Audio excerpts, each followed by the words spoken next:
Hello दोस्तों, good morning. स्वागत है एक बार फिर से आप सभी का एमजेड एजुकेशन में। दोस्तों आज है 24 अप्रैल। आज की वीडियो में हम लोग बात करेंगे 24 अप्रैल 2022 के मोस्ट इंपॉर्टेंट करंट अफेयर के क्वेश्चंस के बारे में। पूरी वीडियो ध्यान से देखिएगा, पूरी वीडियो डिटेल में आपको समझाई गई है।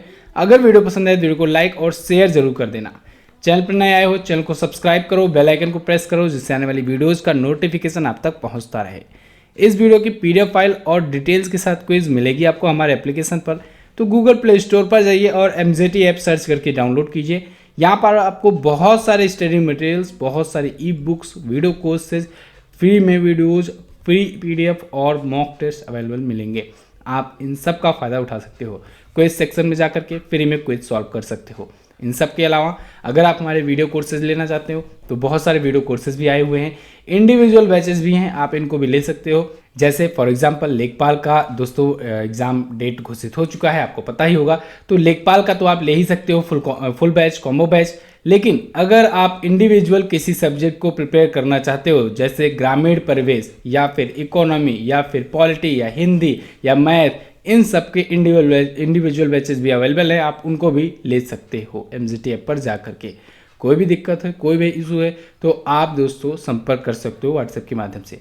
अभी के लिए ऑफर चल रहा है MZT20। अगर आप कूपन कोड डालते हैं तो आपको 20% का डिस्काउंट मिल जाएगा। चलिए बात करते हैं लास्ट डे के क्वेश्चंस की, कहीं आप भूल न जाओ। इसे क्विकली कर लेते हैं रिवीजन। अभी 22 अप्रैल को दोस्तों विश्व पृथ्वी दिवस मनाया गया और नरेंद्र मोदी जी ने global Ayush investment and innovation summit 2022 का उद्घाटन किया है। वहीं आइवरी कोस्ट के एक बार फिर से दोस्तों प्राइम मिनिस्टर बन गए हैं पैट्रिक अची, दोबारा प्रधानमंत्री बने हैं। अभी ये दोस्तों 5 क्रिकेटर्स को विजिलेंस ने क्रिकेटर ऑफ द ईयर घोषित किया, जिसमें से 2 भारतीय थे, रोहित शर्मा और जसप्रीत बुमराह। चुरू राजस्थान का जिला है और मणिपुर जिला है विष्णुपुर का। इन दोनों जिलों को प्रधानमंत्री पुरस्कार से सम्मानित किया गया है उत्कृष्टता के लिए। ठीक है, इसके बाद यूनिसेफ आ जाता है। यूनिसेफ और नीति आयोग दोनों ने बच्चों की स्थिति का आकलन करने के लिए एक समझौता किया है। नीति आयोग के उपाध्यक्ष चेंज हो गए हैं, अभी आज की वीडियो में मैं आपको बताऊंगा इनके बारे में। BS येदियुरप्पा जो कि कर्नाटक के पूर्व CM थे, इनके नाम पर कर्नाटक में एक हवाई अड्डा बन रहा है, शिवमोगा हवाई अड्डा, उसका नाम बदल दिया गया है, इनके नाम पर रखा जाएगा अब। भारत के नए प्रधान वैज्ञानिक सलाहकार नियुक्त हुए हैं अजय कुमार सूद। और वहीं गुजरात के सूरत में स्मार्ट सिटी स्मार्ट शहरीकरण सम्मेलन आयोजित किया गया है। वेस्ट इंडीज के क्रिकेटर किरण पोलार्ड, इन्होंने अंतर्राष्ट्रीय क्रिकेट से संन्यास की घोषणा की है। लीग मैचेस हालांकि अभी खेलेंगे ये। तो ये तो कल के क्वेश्चंस थे जिनका आपने रिवीजन किया। आई होप आपको याद हो गए होंगे। 2 क्वेश्चन और भी मैंने आपसे पूछे हुए थे जिनके आपको जवाब देना था। अभी हाल ही में मनाए गए विश्व रचनात्मकता और नवाचार सप्ताह की थीम क्या थी? Cooperation. Hurun global health care rich list में सबसे अधिक स्वास्थ्य उद्योग अरबपति किस देश में है? तो चाइना में है। ठीक है ना। ये दोनों क्वेश्चन के बारे में काफ़ी लोगों ने अच्छे से डिटेल के साथ आंसर किया था। आप सभी लोग प्रयास किया करो ज़्यादा से ज़्यादा पॉइंट्स लिखने की। चलिए अब बात करते हैं आज के दिन के पहले क्वेश्चन की। तो आज का पहला क्वेश्चन है, पहला अतुल्य भारत अंतर्राष्ट्रीय क्रूज सम्मेलन, इंटरनेशनल क्रूज समिट, ये कहाँ आयोजित किया जाएगा? ये मुंबई में आयोजित किया जाएगा 2022 में। पहला ये समिट होगा, first incredible India international cruise conference. तो ये मुंबई में आयोजित किया जाना है। ठीक है।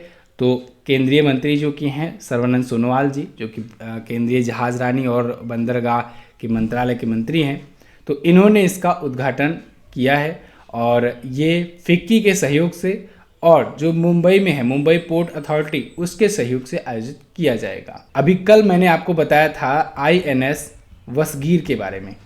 कल क्या, परसों बताया गया था। इसको कमीशन किया गया है, तो इसको आप याद रखेंगे दोस्तों, INS वसगीर। ठीक है ना। हाल ही में अमेरिका की बिलिटी ने भारत के किस राज्य में दुनिया की सबसे बड़ी इलेक्ट्रिक 3 व्हीलर फैक्ट्री लगाने की घोषणा की है? तो अमेरिका की एक कंपनी है बिलिटी कंपनी, इसने भारत के तेलंगाना राज्य में दोस्तों दुनिया की सबसे बड़ी इलेक्ट्रिक 3 व्हीलर फैक्ट्री लगाने की घोषणा करी हुई है। 3 व्हीलर ऑटो आप जानते ही हो, इस प्रकार से होते हैं। 3 व्हीलर मतलब 3 चक्के। तो ये इलेक्ट्रिक 3 व्हीलर होगी। ये दुनिया की सबसे बड़ी फैक्ट्री बनने जा रही है, तेलंगाना में स्थापित करी जाएगी बिलिटी इलेक्ट्रिक इंक के द्वारा। ये एक USA बेस्ड कंपनी है। तो तेलंगाना में 200 एकड़ क्षेत्र में ये फैक्ट्री स्थापित करी जा रही है। ये 2 स्टेज में स्थापित की जाएगी। फर्स्ट स्टेज जो होगा उसके तहत जो फैक्ट्री लगाई जाएगी उसमें उसकी प्रोडक्शन क्षमता होगी 18,000 इलेक्ट्रिक व्हीकल्स पर ईयर। लेकिन दूसरा वाला जो स्टेज होगा सेकंड स्टेज के तहत दोस्तों 2,40,000 इलेक्ट्रिक व्हीकल्स पर ईयर की प्रोडक्शन इसकी कैपेसिटी हो जाएगी 2024 तक। तो ये दुनिया की सबसे बड़ी इलेक्ट्रिक 3 व्हीलर फैक्ट्री होने वाली है। तेलंगाना में है, आपको याद होगा दोस्तों। मेडिसिन फ्रॉम स्काई योजना बहुत ज़्यादा फेमस है, क्योंकि मेडिसिन फ्रॉम स्काई योजना के तहत ड्रोन से डिलीवरी की जाती है मेडिसिन की। तेलंगाना आया है। तेलंगाना अगर आप मैप में देखना चाहोगे तो यहाँ पर है, इंडिया के मैप में ये है तेलंगाना। अपना बॉर्डर ये आंध्र प्रदेश से शेयर करता है, इसके अलावा छत्तीसगढ़ से, इधर महाराष्ट्र से और इधर कर्नाटका से अपना बॉर्डर ये शेयर किया करता है। 2 जून 2014 ये वो डेट थी जब तेलंगाना ऑफिशियली आंध्र प्रदेश से अलग हुआ। हैदराबाद इसकी कैपिटल है। मुख्यमंत्री हैं के चंद्रशेखर राव, यही पहले भी थे, यही वर्तमान में हैं, 2 बार मुख्यमंत्री बने। तमिलिसाई सौंदरराजन जी यहाँ की गवर्नर हैं, इन्हीं को एक्स्ट्रा चार्ज मिला हुआ है पुडुचेरी का भी। सतीश चंद्र शर्मा ये यहाँ के हैं करंट टाइप पर चीफ जस्टिस। क्लियर है। हुसैन सागर, निज़ाम सागर, भद्रकाली झील, ये झीलें आप याद रखेंगे। चार मीनार, गोलकुंडा का किला, बिरला मंदिर, ये भी इंपॉर्टेंट है, पूछे जाते हैं। अगला, हाल ही में कहाँ पर नाटो ने लॉक्ड शील्ड नामक साइबर रक्षा अभ्यास किया? तो अभी हाल ही में नाटो यानी कि नॉर्थ अटलांटिक ट्रीटी ऑर्गेनाइजेशन, इसने दोस्तों लॉक्ड शील्ड नामक एक साइबर सिक्योरिटी अभ्यास किया है, एक्सरसाइज किया है। कहाँ पर? एस्टोनिया में। ये दोनों ऑप्शन जो ऊपर के दिख रहे हैं इसको भी मत भूलना, इसके बारे में भी अभी मैं बताऊंगा। नाटो का ही अभ्यास यहाँ पर भी हुआ था एस्टोनिया में। फिलहाल ये नाटो का लॉक्ड शील्ड नामक एक साइबर सिक्योरिटी अभ्यास हुआ है। साइबर सिक्योरिटी अभ्यास क्या है? देखिए दोस्तों, आप लोग आज देख रहे हैं आजकल का युद्ध का तरीका सिर्फ एक ही नहीं रह गया है। सिर्फ वही ऑर्डिनरी तरीका नहीं रह गया है कि हथियार लो और जाओ किसी देश पर अटैक करो, या मिसाइल लो या फिर बम लो, किसी देश पर अटैक करो, सेना भेज दो। आजकल का युद्ध कई तरीकों से बढ़ गया है।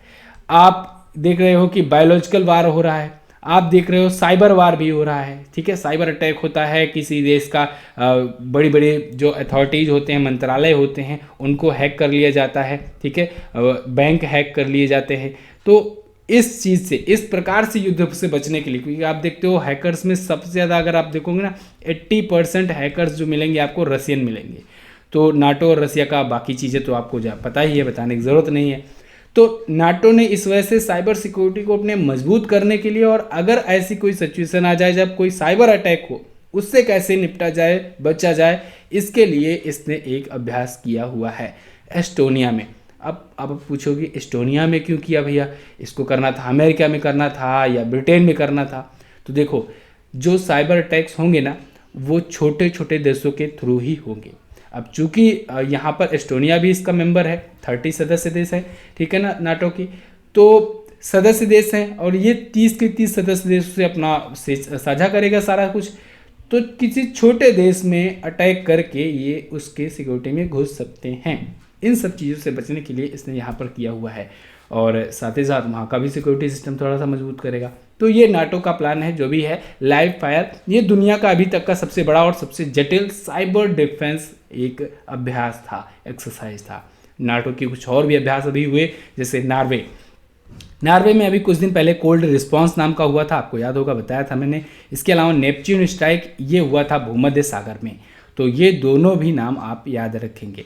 नाटो के बारे में अगर बात करें, नॉर्थ अटलांटिक ट्रीटी ऑर्गेनाइजेशन 1949 में स्थापना हुई थी। जब स्थापना हुई थी तब केवल 12 देश इसमें शामिल थे। तो 12 देशों ने मिलकर के स्थापना करी हुई थी। आज इसमें देशों की संख्या 30 हो चुकी है। हेडक्वार्टर इसका ब्रुसेल्स बेल्जियम में है। अध्यक्ष हैं जेंस स्टोलनबर्ग। अभी हाल ही में इनका 1 ईयर का कार्यकाल बढ़ाया गया है। ठीक है ना, सारी चीज़ें आपको याद रखनी है। और नाटो पर तो मैंने वीडियो आपको दी हुई है, आप देख सकते हो। नाटो के बारे में पूरा इतिहास भूगोल बताया गया है। अगला क्वेश्चन है, हाल ही में विश्व पुस्तक और कॉपीराइट दिवस कब मनाया गया? तो अभी हाल ही में world book and copyright day दोस्तों मनाया गया 23 अप्रैल को। प्रत्येक वर्ष 23 अप्रैल को ये मनाया जाता है बुक्स के बारे में अवेयरनेस फैलाने के लिए, साथ ही साथ कॉपीराइट्स के बारे में भी अवेयरनेस फैलाने के लिए। जितना बुक पढ़ना, बुक लिखना इंपॉर्टेंट है, उतना ही ये भी इंपॉर्टेंट है, ये ज़रूरी जानकारी हासिल करना कि कॉपीराइट्स नियम क्या होते हैं, जिस देश में आप रह रहे हो वहाँ पर कॉपीराइट्स के खिलाफ लॉ क्या हैं। यानी कि अगर आप किसी के कंटेंट को कॉपी करते हो, किसी का कंटेंट चुराते हो, या फिर किसी का अगर आप कॉमर्शियली यूज करते हो किसी के कंटेंट को, तो फिर वो बंदा, वो व्यक्ति आप पर क्या एक्शन ले सकता है। ये एक्शन कई प्रकार से हो सकते हैं। हो सकता है आप पर कानूनी कोई कार्रवाई की जा सके, या हो सकता है आपसे कोई वो बड़ी डिमांड कर ले, ठीक है ना, कि आप इतना जुर्माना भरो। तो वो सारी चीज़ें भरनी पड़ सकती हैं। तो जितना इम्पोर्टेंट है बुक को पढ़ना, बुक को लिखना, उतना इम्पोर्टेंट है कॉपीराइट को भी जानना। इन दोनों के बारे में अवेयरनेस फैलाने के लिए 23 अप्रैल को प्रत्येक वर्ष मनाया जाता है world book and copyright day. अब बात आती है ये 23 अप्रैल को ही क्यों मनाया जाता है। क्योंकि दोस्तों 23 अप्रैल को विश्व साहित्य के ग्लोबल लिटरेचर के 3 महान लेखकों की पुण्यतिथि होती है। कौन कौन से? एक मिगुएल डे सर्वेंट्स, एक विलियम शेक्सपियर और एक इंका गॉर्सी डे ला वेगा। इनमें से सबसे इंपॉर्टेंट तो विलियम शेक्सपियर हैं, जिनको आप जानते हो। तो इनमें से किसी का भी नाम आप देखें तो इन सबकी मृत्यु की वर्षगांठ पर या कहीं पुण्यतिथि पर आप कह सकते हो। यूनेस्को के द्वारा मनाया जाता है। यूनेस्को बोले तो United Nations educational scientific and cultural organisation. Okay, अगला देखते हैं। अंद्रे एजुले इसके अध्यक्ष हैं। अगला, हाल ही में दिल्ली का नया मुख्य सचिव किसे नियुक्त किया गया? तो दिल्ली के नए चीफ सेक्रेटरी नियुक्त किए गए हैं नरेश कुमार। IAS नरेश कुमार जी को new chief secretary of Delhi नियुक्त किया गया है गृह मंत्रालय के द्वारा। ध्यान रखिएगा, कौन नियुक्त करता है? गृह मंत्रालय। ओके, ये AGMUT कैडर के 1987 बैच के IAS अधिकारी हैं। इससे पहले अरुणाचल प्रदेश में थे और अभी यहाँ पर आ गए हैं। अब अरुणाचल प्रदेश में भी कौन बने हैं ये भी इंपॉर्टेंट है। तो अरुणाचल प्रदेश में बना दिया गया है धर्मेंद्र जी को, ठीक है। ये नए अरुणाचल प्रदेश के होंगे मुख्य सचिव। और पुडुचेरी के नए मुख्य सचिव अश्वनी कुमार बने हैं। ये 3 के 3 मुख्य सचिव आप याद रखेंगे एक क्वेश्चन से। ओके, अगला, हाल ही में किसे छठे उद्यमी नेतृत्व पुरस्कार 2022 से सम्मानित किया गया? तो अभी हाल ही में विवेक लाल को छठे उद्यमी नेतृत्व पुरस्कार 2022 से सम्मानित किया गया है। विवेक लाल, ये जो आपको इमेज में दिख रहे हैं, ये भारतीय अमेरिकी डिफेंस एक स्पेशलिस्ट हैं, रक्षा विशेषज्ञ हैं। इनको छठवें उद्यमी नेतृत्व पुरस्कार 2022 से सम्मानित किया गया है Indo American chamber of commerce के द्वारा। ये जनरल एटॉमिक्स ग्लोबल कॉरपोरेशन के वर्तमान में CEO भी हैं, चीफ एग्जीक्यूटिव ऑफिसर भी हैं। ओके, अगला देखते हैं।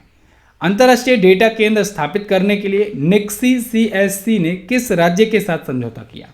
तो निक्सी CSC ने अभी हाल ही में दोस्तों त्रिपुरा राज्य सरकार के साथ समझौता किया है एक इंटरनेशनल डेटा सेंटर स्थापित करने के लिए। त्रिपुरा में यह स्थापित किया जाएगा निक्सी CSC के द्वारा, और इस डेटा सेंटर का नाम होगा निक्सी CS डेटा सर्विसेज सेंटर। निक्सी का मतलब national internet exchange of India.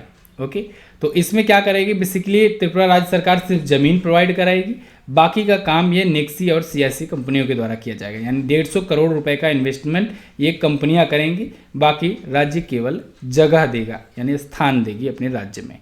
अगला देखते हैं। त्रिपुरा आप देख लो मैप में है कहाँ पर। त्रिपुरा आप देख पाओगे यहाँ पर है मैप में, ठीक है, इंडिया के मैप में। भारत के पास में यहाँ पर है त्रिपुरा, ठीक है। 3 तरफ से ये बांग्लादेश से घिरा हुआ है। अगरतला यहाँ की कैपिटल है। मुख्यमंत्री हैं विप्लव कुमार देव, बीजेपी पार्टी से हैं। सत्यदेव नारायण आर्या यहाँ के गवर्नर हैं। चीफ जस्टिस हैं इंद्रजीत मोहंती। कमल सागर झील, रुद्र सागर झील और अमर सागर झील ये यहाँ पर स्थित है, ठीक है। अगला, हाल ही में इंडिया इंटरनेशनल कॉन्क्लेव 2022 में ग्लोबल पीस एम्बेसडर किसे चुना गया? ग्लोबल पीस एम्बेसडर ये चुनी गई हैं बबीता सिंह। बबीता सिंह यहाँ पर आपको इमेज में दिख रही हैं, ये हैं बबीता सिंह जी, और इनको नियुक्त किया गया है ग्लोबल पीस एम्बेसडर। ये दोस्तों एक भारतीय हैं लेकिन नाइजीरिया में पैदा हुई थी, यानी भारतीय मूल की नाइजीरियन है। वहीं पर पली बड़ी, वहीं पर बड़ी हुई और आगे चल करके एशिया और अफ्रीका में सबसे ज़्यादा डिमांड वाली डिजिटल रणनीतिकार और प्रतिष्ठा विशेषज्ञ बन गई हैं। तो इनको ग्लोबल पीस एम्बेसडर अभी 2022 के लिए नियुक्त किया गया है। इनका काम ये होगा कि एजुकेशन, स्पोर्ट्स, आर्ट्स, कल्चर और जो भी कूटनीति होगी उसके माध्यम से शांति को बढ़ावा देना। अगला, किस राज्य ने धार्मिक स्थलों पर नए माइक लगाने और धार्मिक जुलूसों में हथियारों के प्रदर्शन करने पर रोक लगा दिया? तो दोस्तों उत्तर प्रदेश ने ऐसा किया है। उत्तर प्रदेश राज्य सरकार ने धार्मिक स्थलों पर नए माइक लगाने और धार्मिक जुलूसों में हथियारों के प्रदर्शन पर रोक लगा दिया है। उत्तर प्रदेश की सरकार, योगी सरकार ने ये बड़ा एक्शन लिया है दोस्तों, क्योंकि आप देख रहे हैं कि अभी कई जगहों पर धर्म को लेकर के हिंसा हुई, दंगे हुए, ठीक है ना। तो ऐसे दंगे आगे ना हो, ऐसी जगहों पर दंगे ना भड़के, कोई भी धार्मिक स्थलों पर माइक लगाने की वजह से कोई विवाद ना हो, या जुलूसों में हथियार निकालने पर, हथियार लेकर के प्रदर्शन करने पर कई बार चीज़ें बिगड़ जाती हैं। तो ये सब चीज़ें ना हो, इस वजह से ये एक्शन लिया गया है उत्तर प्रदेश सरकार के द्वारा। उत्तर प्रदेश के बारे में अगर आप जानना चाहोगे तो उत्तर प्रदेश आप मैप में देखोगे, यहाँ पर है उत्तर प्रदेश। उत्तर प्रदेश सबसे ज़्यादा 8 राज्यों और 1 केंद्र शासित प्रदेश से अपना बॉर्डर शेयर किया करता है। किससे किससे? उत्तर प्रदेश अपना बॉर्डर उत्तराखंड से शेयर करता है, इधर हिमाचल प्रदेश से, इधर हरियाणा से, दिल्ली केंद्र शासित प्रदेश से शेयर करता है, राजस्थान से, मध्य प्रदेश से, छत्तीसगढ़ से भी, और इधर झारखंड और बिहार से भी अपना बॉर्डर शेयर करता है। लखनऊ इसकी कैपिटल है। योगी आदित्यनाथ जी यहाँ के सीएम हैं। गवर्नर हैं आनंदीबेन पटेल जी, और राजेश बिंदल जी हैं यहाँ के करंट टाइम पर chief justice. Dudhwa national park, Nawabganj पक्षी अभ्यारण्य, पीलीभीत टाइगर रिजर्व, ये सभी यहाँ के प्रमुख नेशनल पार्क हैं। चरकुला, नौटंकी, रासलीला, रामलीला, धोबिया, ये सभी प्रमुख यहाँ के लोक नृत्य हैं। और यहाँ पर झीलों में अगर बात करें तो गोविंद बल्लभ पंत सागर झील का नाम आप याद रखना, ये सबसे ज़्यादा इंपॉर्टेंट है।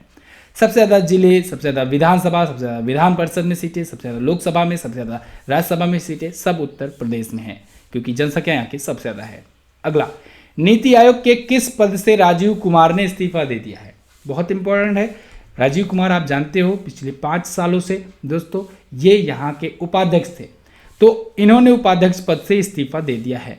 लगभग 5 वर्ष तक ये इस पद पर रहे राजीव कुमार जी, फाइनली नीति आयोग के उपाध्यक्ष पद से इस्तीफा दे दिए हैं। नीति आयोग के ये दूसरे नंबर के उपाध्यक्ष थे। पहले नंबर के अरविंद पनगड़िया थे, उनके बाद ये 2017 में नियुक्त हुए थे। इनका लगभग 5 साल कहेंगे, पूरा 5 साल नहीं पूरा हुआ है अभी, ठीक है ना। तो लगभग 5 साल के कार्यकाल के बाद ये इस्तीफा दे दिए हैं अपना, ठीक है। नीति आयोग के जो अध्यक्ष होते हैं वो प्राइम मिनिस्टर बाय डिफॉल्ट होते हैं। स्थापना कब हुई थी? 1 जनवरी 2015 को स्थापना हुई थी। योजना आयोग का नाम बदल करके एक नई बॉडी डेवलप की गई, नीति आयोग। नीति का फुल फॉर्म कई बार आपको बताया जा चुका है, national institution for transforming in India. Okay, तो ये इस्तीफा दे दिया, अब देखना है आगे कौन नियुक्त होता है। क्लियर है?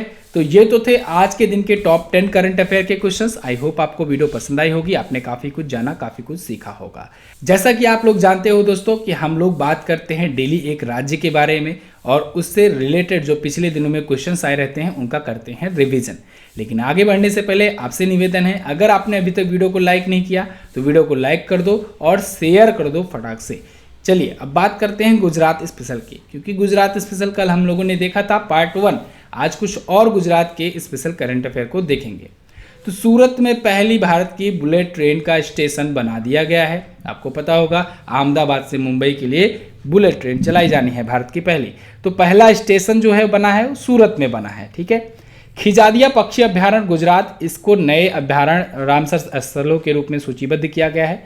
खिजादिया ये है, इसके अलावा बखीरा जो है जो दोस्तों नेशनल पार्क, ये उत्तर प्रदेश का है। तो खिजादिया और बखीरा इन दोनों को रामसर साइट के रूप में ऐड किया गया है। ये दोनों 48वें और 49वें रामसर साइट हैं। तो भारत में टोटल रामसर साइट की संख्या 49, भारत में टोटल वर्ल्ड हेरिटेज साइट की संख्या 40, ठीक है। गुजरात हाईकोर्ट ने न्याय घड़ी जस्टिस क्लॉक लगाया है और देश का पहला हाईकोर्ट बन गया है। और ये देखिए रिपीट हो गया पॉइंट, कोई दिक्कत नहीं। अभी इसने एक और चीज़ है, गुजरात हाईकोर्ट ने दोस्तों एक और चीज़ किया है कि इसने दीवाल पर क्या किया है कि वहाँ हाईकोर्ट के दीवाल पर इसने मुकदमों की कार्रवाई करने के लिए LED पैनल लगवा दिए हैं। जैसा आप देखते हो ना, स्टेशनों पर जाते हो तो देखते हो कौन सी ट्रेन आने वाली है, उसका अनाउंसमेंट, उसका पूरा डिटेल लिखा रहता है। ऐसे ही वहाँ पर हाईकोर्ट में क्या होगा कि वहाँ पर लिखा होगा कौन सा मुकदमा कार्रवाई कब है, किस तारीख को है, ठीक है ना। तो ये चीज़ें हैं। इसके अलावा स्टूडेंट स्टार्टअप और इनोवेशन पॉलिसी 2.0 इसने लॉन्च किया है। अभी नदी उत्सव आयोजित किया गया यहाँ पर। गुड गवर्नेंस इंडेक्स में पहला राज्य बना था। इसके अलावा गुजरात हाईकोर्ट से ही एक और ले लो कि इसने अपनी सुनवाई को ऑनलाइन यूट्यूब पर लाइव स्ट्रीम करने वाला पहला ये बन गया था हाईकोर्ट। क्लियर है? अच्छी लगी हो वीडियो लाइक ज़रूर करना और कमेंट करके भी हमें ज़रूर बताना। क्वेश्चन ऑफ द डे में 2 क्वेश्चन आपके लिए आज भी हैं। यूनिसेफ का स्थापना कब हुआ था और Wisden cricketer of the year की लिस्ट में टॉप पर कौन है?